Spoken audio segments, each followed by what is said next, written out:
Ayan mga kalagalag, dito ako sa lugar ng fish port namin dito sa Rosario. Ayun. Yung sanhi ng bagyong Owan, nagiba itong pinakapader ng ng pabulungan dito. Ayan siya, oh. Halos naubos lahat yung mga mga bubong niya, yung yero. Ito siguro sa alon siya. Alon to dan siguro, no? Yung kagabi mga kalagalaga, matinding pagragasa ng alon yung saka yung pagbukas ng dam. Sabayan niya pa yung pagbukas ng dam, kaya nangyari biglang bumusa yung laki ng alon niya. Umabot dito mga kalagalaga sa talpukan ng breakwater na to. Ayun, nagiba yung pinaka niya, pinakabuhos. Ayan siya mga kalagalaga, at yung pinakabubong niya naubos din. Ito yung yung gagawa ng bagyong Owan mga kalagalag. Ayan siya. Mamaya baka sakasakaling umano pa siya, yung rumagasa pa yung matinding lakas ng hangin. Hindi pa namin naasahan na magbabago pa to. Kasi malawak yung niya, yung sakit ng bagyo, kaya ganito ang nangyari. Malawakang yung dumaan dito sa buong Pilipinas.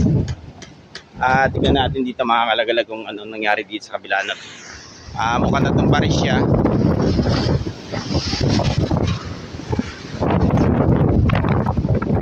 Ayan mga kalagalag, oh.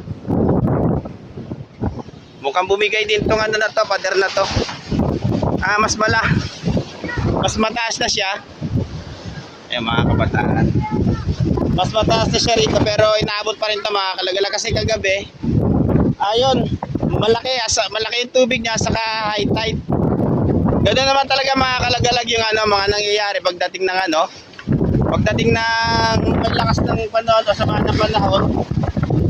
Nagkakaroon siya ng ng high tide. Kaya ayun ang nangyari mga kalagalag. Sinabayan pa ng ng paglakas ng hangin. Kaya yun siguro ang nangyari. Yun, natibag yung yung pinakapader nito.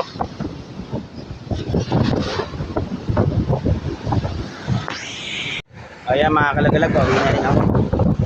Kumuha na ako ng konting tip na ilalabas dito sa video.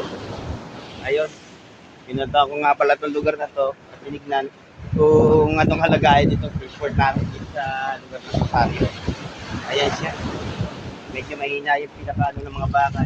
Parang nilagyan siya ng rito. Mga bakal. Yung pinakataas lang mga kalagalag. Ayan. Hanggang dito na lang mga kalagalag. Pauwi na rin ako. Inano ko lang yung kumuha lang ng konting clip dito para may mailabas sa video. Ito na ako mga kalagalag. Bawi na rin.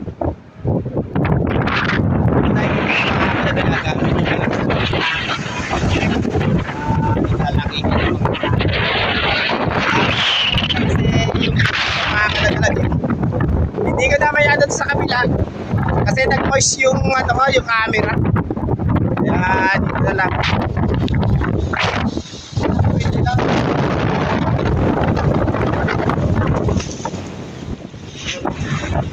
Yan, siyempre pa na mga kabangayan. Malaki pa kinabang din.